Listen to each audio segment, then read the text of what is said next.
Welcome everybody to the Talking Roadmaps channel. I'm absolutely thrilled to have another episode with you here today. Today I'm joined by Malte. Malte, please introduce yourself. Hi Justin, thanks so much for the invite. My name is Malte. I'm one of the founders and I'm also the CEO and CPO of airfocus. We are an end-to-end product management platform and we're the only hyper-flexible platform in the market. So the whole architecture of airfocus is built in a very modular way because we learned that especially large organizations, they're quite unique in how they work and they need like flexible tooling to do product management right and to also get a single source of product truth. If you're enjoying the channel, subscribe, hit the bell icon and give us a like. Yeah, I think I got some of that from some demos that you guys have been doing around the different things that you can plug in and the way that your architecture around airfocus is created. So yeah, I'm really excited to jump into that.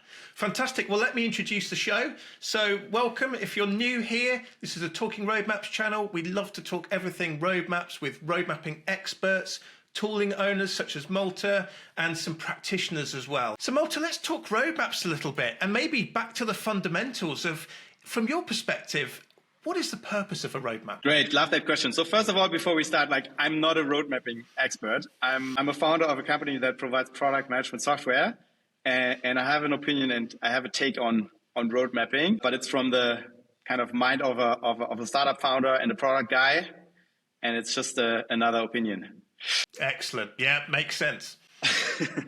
So yeah, what is a roadmap? A roadmap is a guiding document that explains to people how to achieve your vision and how to implement your strategy. It's very related to the product goals, which themselves are related to the company goals, and a lot of things around how to do them, what format, whether to put dates on that. I'm sure we will dive into that. I'm a bit torn between these two worlds of the startup roadmap, which I kind of own, and then the road mapping problems of our larger customers, where there's a very different problem space and a very different situation. So in my case, we have a small team of 50 people.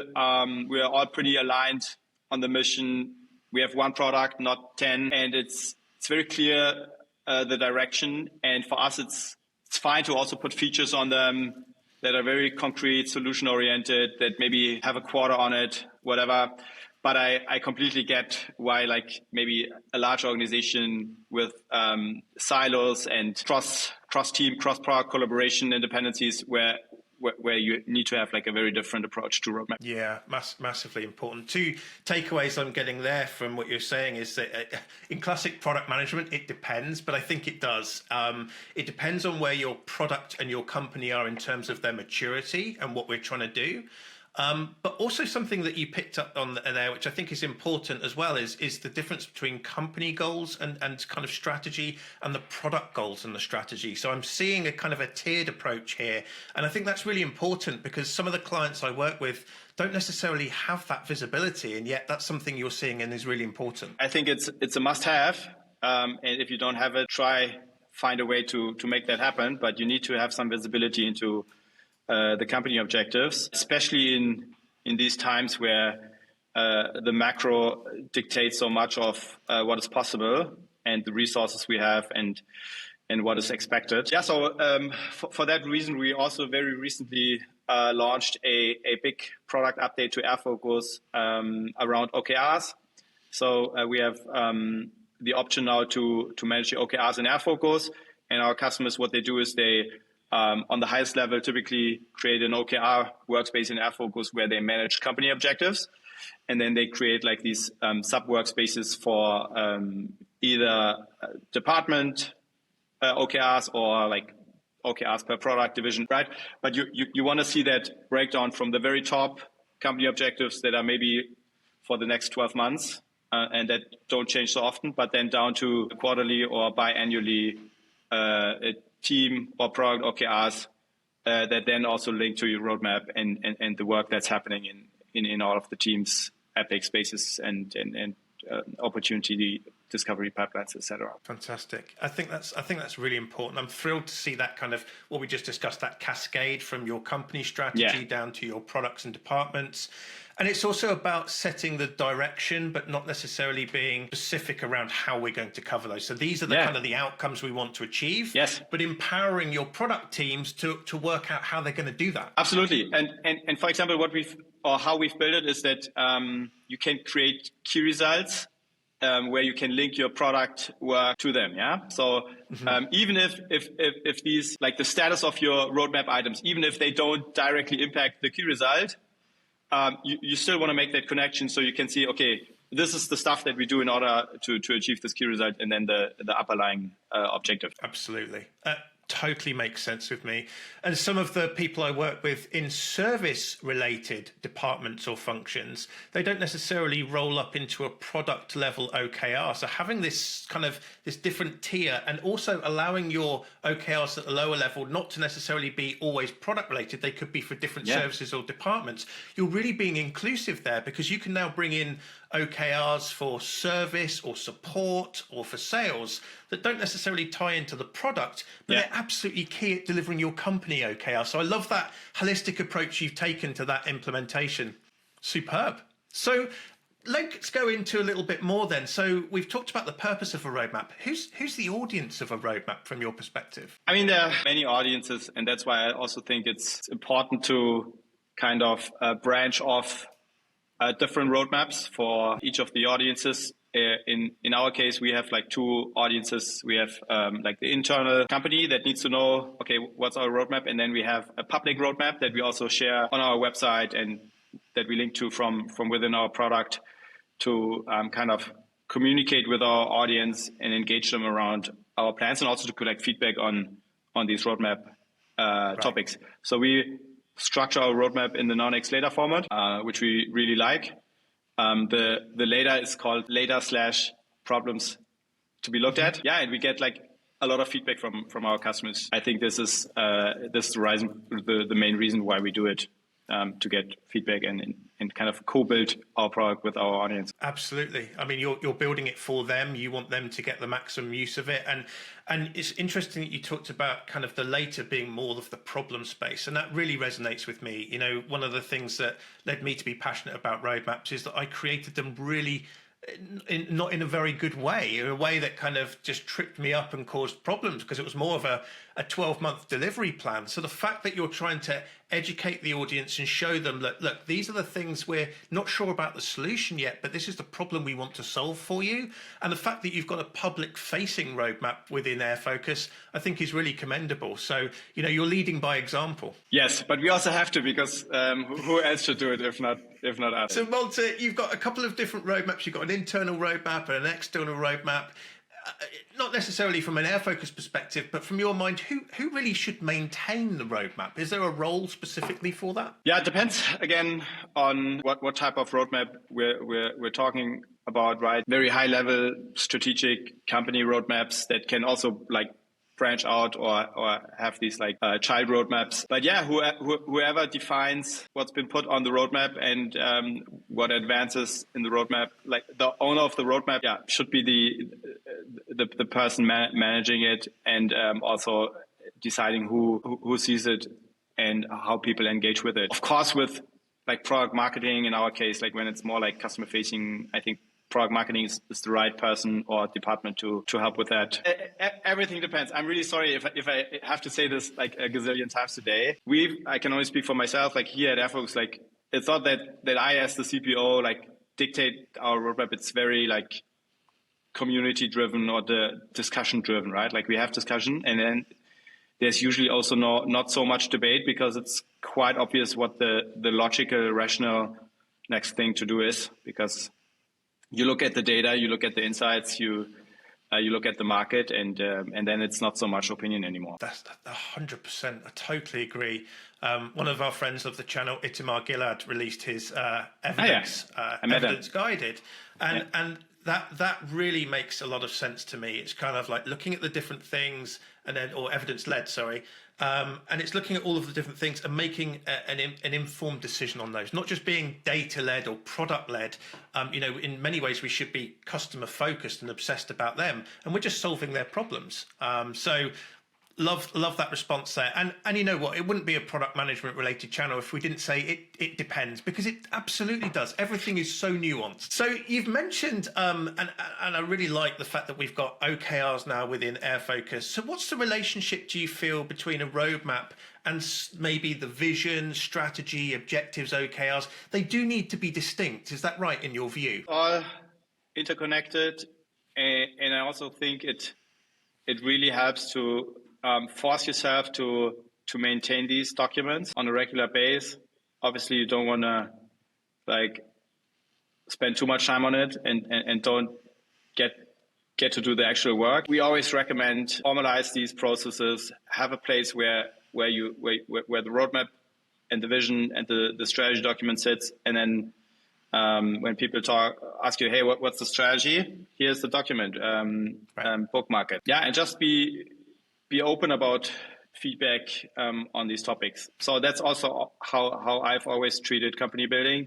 I don't know anything, right? And I have opinions and ideas, and let's put them out there and involve the people and invite them to discuss these things. And the more you do that, the more it gets clear what to do. What I want to say around these topics is, if you're new to doing them, if you're new to writing down a vision statement or a strategy document or OKRs or even a roadmap, try to find an early MVP of each of these documents, because if you always want to get to the 100% solution, and you read all the books and you always want to get it perfect, you will not get anywhere. Time box the thing, put up a meeting where you say, by the end of this meeting, we make a decision on the MVP that we're going to roll with for the next quarter.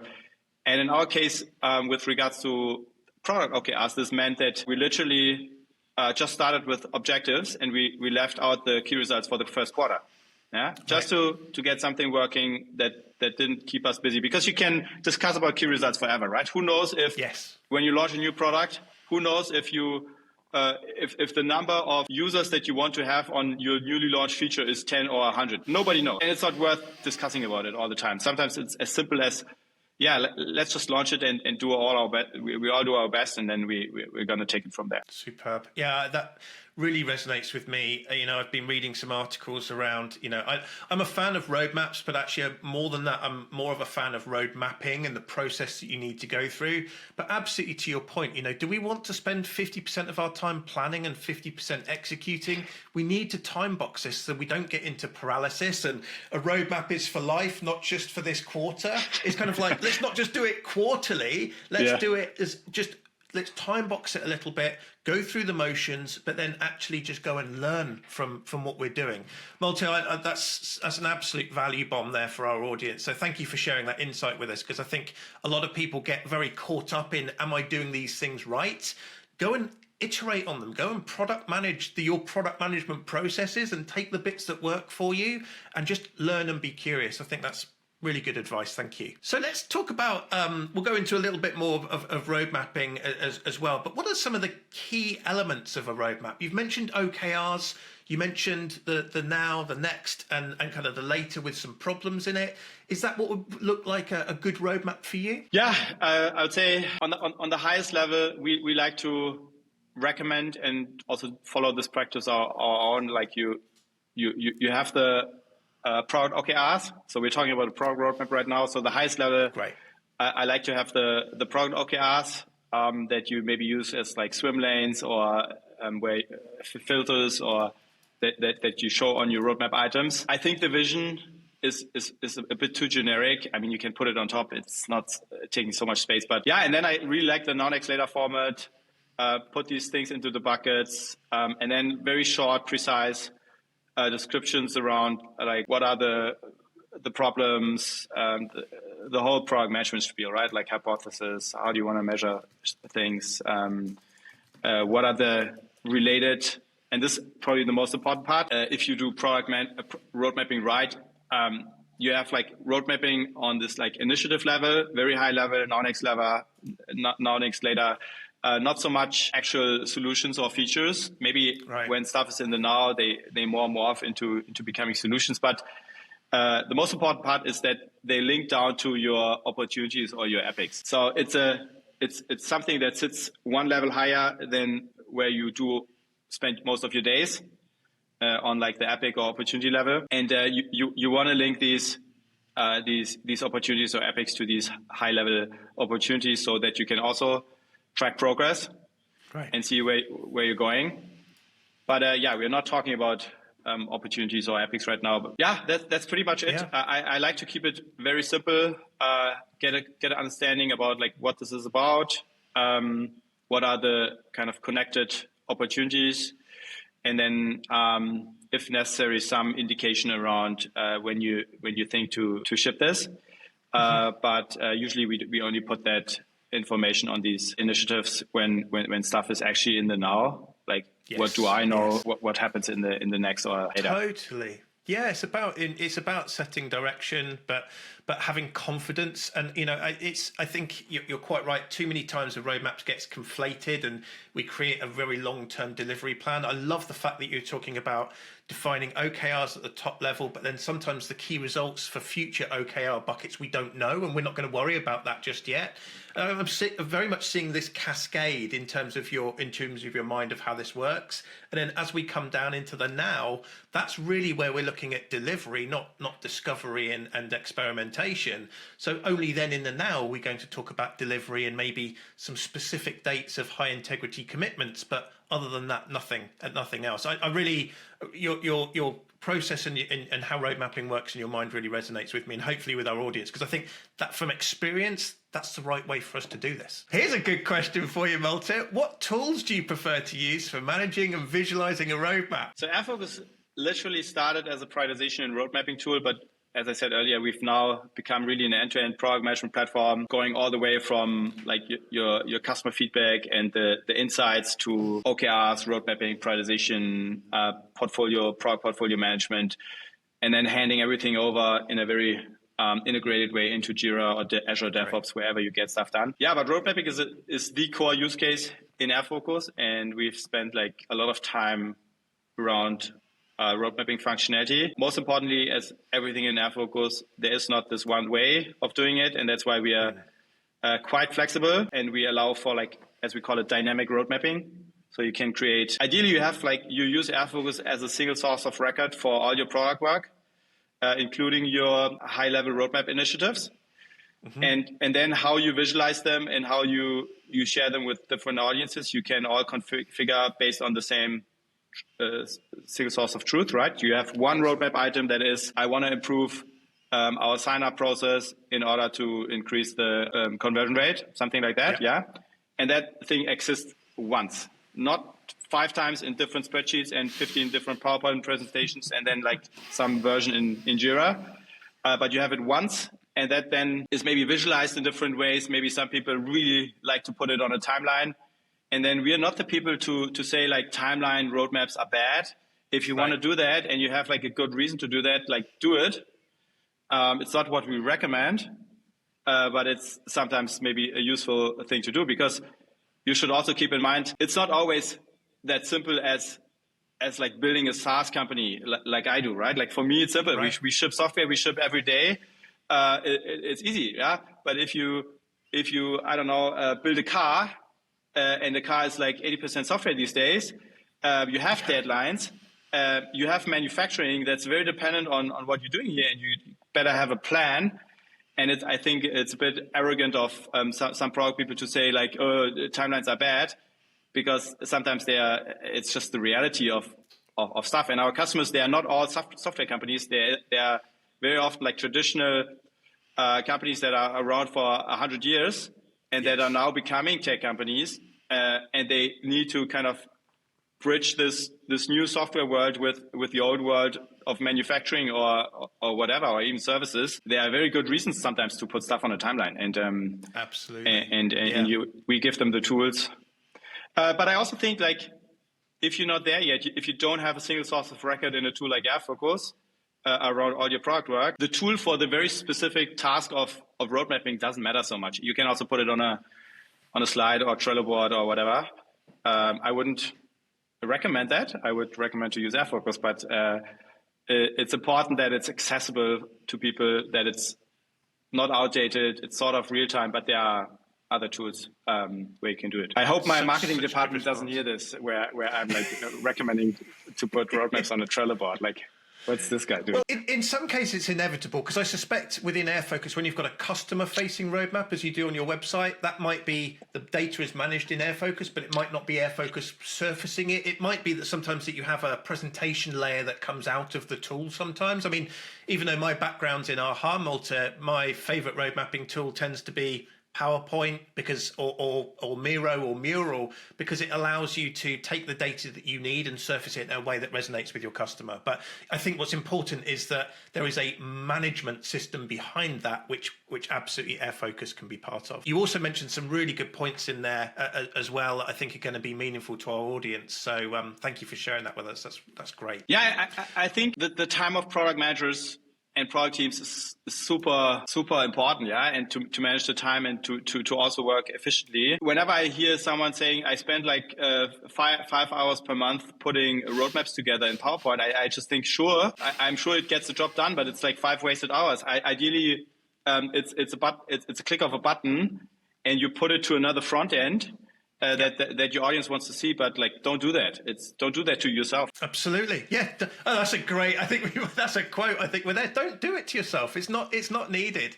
Malte, I think that answers one of my questions here, which I think is one of the biggest mistakes people do in road mapping. It sounds like just that. You know, it's like, just do what is necessary. Don't over index on creating roadmaps where it's not really necessary. What are some of the anti-patterns or bad practices that you regularly encounter? So I suspect you're working with, speaking to customers on a regular basis. What are some of the anti-patterns or bad practices you see them do? Aside from the technical aspects of not setting the process up for transparency and time efficiency and all that, I think it comes down to all the stuff that the product management gurus talk about all the time, right? How to make the right product decisions, how to empower yourself and your teams to have the data at hand to make the right decisions. And then, like, usually the really difficult conversations around these expectations from sales and go-to-market teams around, I need this for my customer. Otherwise, how should I reach our sales goals? And it's just like the hard conversation that a product leader has to make. And I think this is not where you find like these clear anti-patterns, but it's just like hard. Yeah. But I think if you have a good process where you kind of follow like these 3 rules, so we call it modern product management. It's number 1, you want to have a product strategy, kind of concludes in good OKRs and a good roadmap. We discussed all of that. So you want to have a strategy. You want to be customer centric, and that requires that you centralize feedback, that you have the feedback, that you make it easy for people to give you feedback, and that you then also make the feedback actionable by creating the insights out of the feedback and kind of linking the feedback to the epics, to the opportunities, to the roadmap items. So you have that clear chain from the high level OKRs down to the actual user story. And when you have all of that, the third point is you want to have like empowered product teams that can move fast. And all of these 3 things kind of need to come together. And if you establish a process in your product organization that does all of that, then usually you have all the information at hand for the product teams to make these tough decisions. So you just have to constantly find the balance between, this brings in revenue, but it's not so much in line with our like midterm, long-term strategy. But it's maybe something that we can do really quickly because we have the resources right now in this little empowered team that I'm working in. So you look at these 3 areas, or you look at the problem from the perspective of these 3 areas: strategy, customer centricity, and a team that can move fast and solve problems autonomously. Then you have everything to have these conversations, I would say. Incredible guidance, Malte. Thank you. Yeah, so the product strategy, customer centricity, actionable feedback. I think there'd be a lot of very happy product managers if they were enabled to do some of those things. I know I've been in roles where I haven't, but having worked with teams and been in the space for a long time, as have you, those sort of things that you listed out there makes me really happy, which is, we understand where we're going, we care about the customer, and we're able to act quickly on what we learn. I think that's phenomenal advice. Thank you so much for sharing that with us. So as we start to approach the end of our session, so you mentioned a couple of the experts out there, the people that we can learn from. Whose advice on road mapping do you typically listen to? And I think your customers is going to be a big part of that as well. So I'm going to seed that response for you. But I think customers is a big one for you guys there. But also, are there any other experts that you listen to? Yeah, our customers for sure. One of my favorite customers is Greg from Paperfly. A little shout out. They have a beautiful public roadmap also, and a very nice process around product management in general. So I actually learn a lot from them and other customers.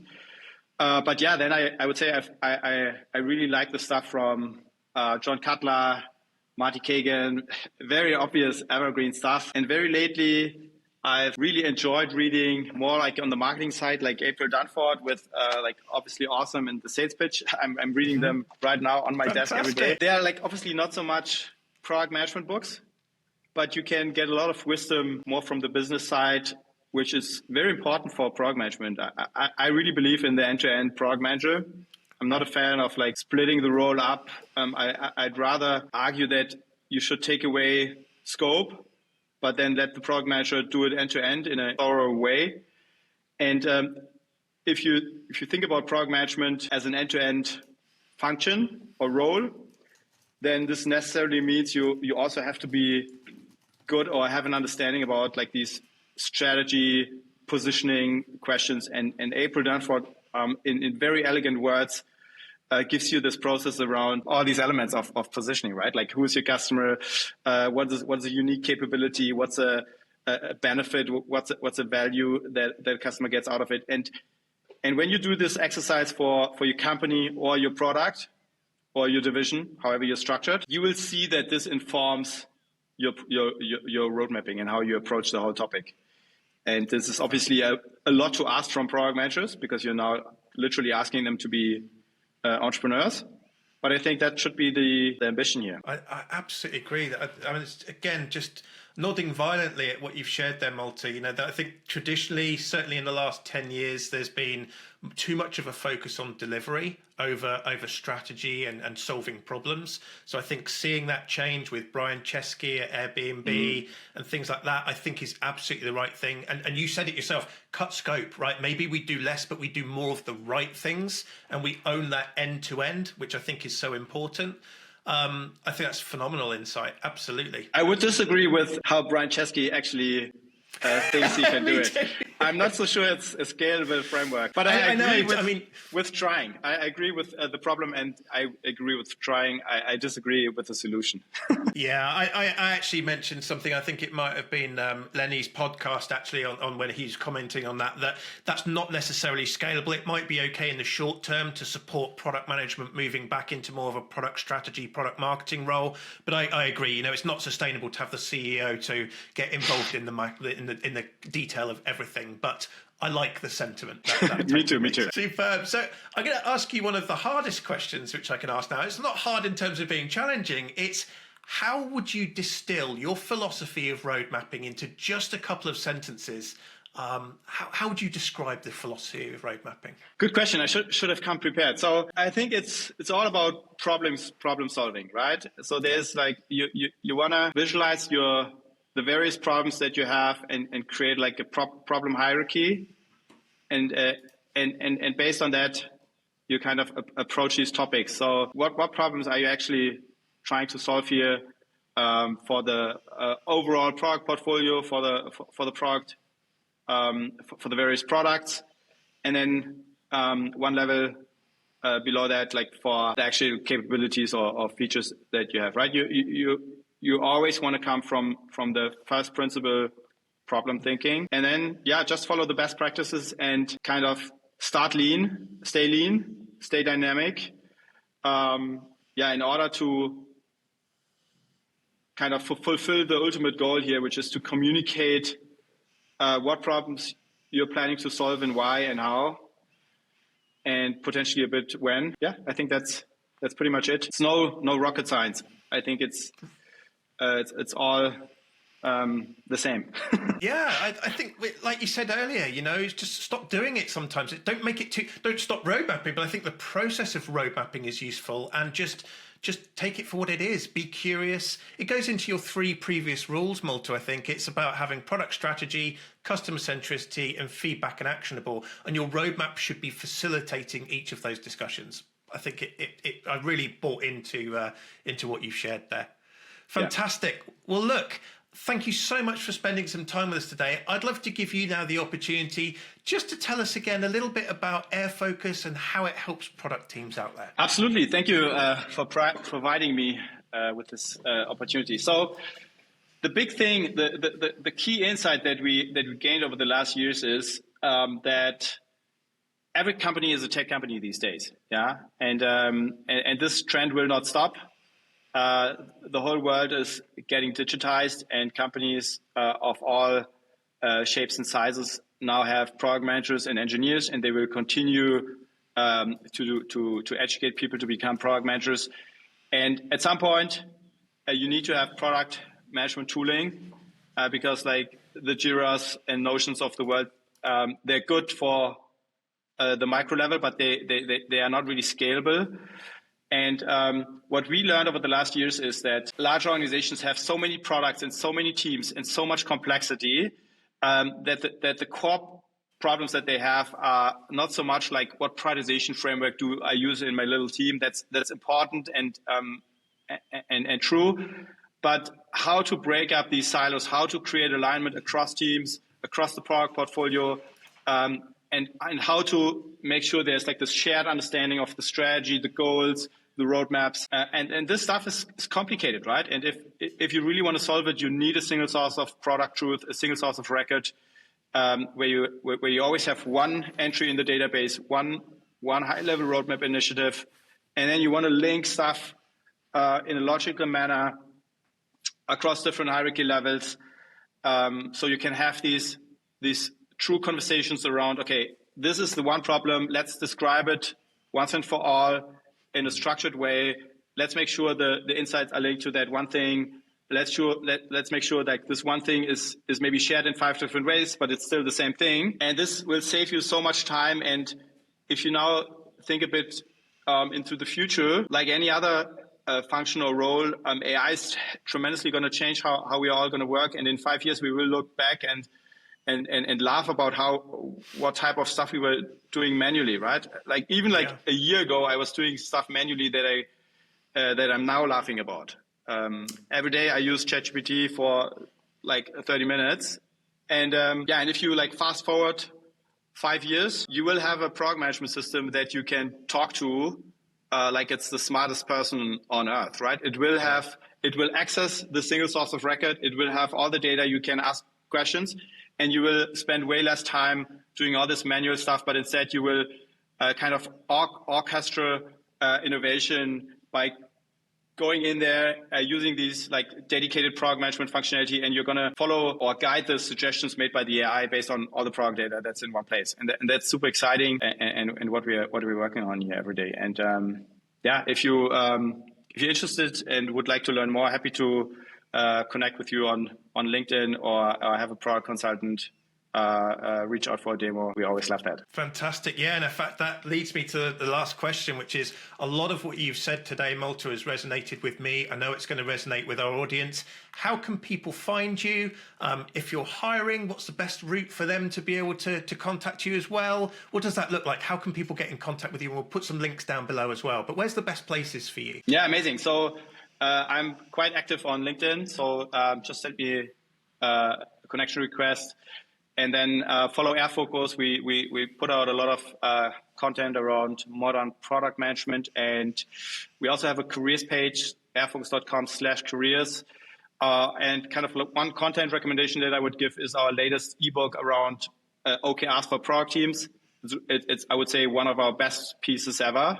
It has a lot of actionable examples also, which I personally always like. I'm not like a big reading guy. I like examples, and it has nice examples of how company utilize OKRs and how they approach certain problems around the handling and the management of OKRs. Malte, it's been absolutely incredible speaking to you today. It's like learning from one of the experts that's been there and seen it and done it before. So thank you so much. But it's a lot of the transparency. You're learning in the open. We wouldn't be so bold in as an entrepreneur or CPO or founder to say that we have all the answers. We're just curious. We're good at understanding the problems and then bringing solutions, and that's what it's all about. So I know that's what you stand for. So thank you so much for your time. A reminder to our audience, if you've loved what we've talked about today, please do give us a like and a subscribe, share it out with the others. If you're listening on the podcast, give us a follow there as well. It really helps for other people to find the platform, to listen to these discussions and to learn from great people like Malte. Malte, thank you so much. I look forward to seeing you in LinkedIn and following you further. Amazing. Where can I buy your shirt, Justin? Well, we need to make some of these available. So this is a roadmap is for life, not just for Christmas, not just for this quarter, and then we've got talking roadmaps on the background. So maybe we need to get a line of merchandise sorted for you as well. Congrats on everything, Justin. Thanks for the invite.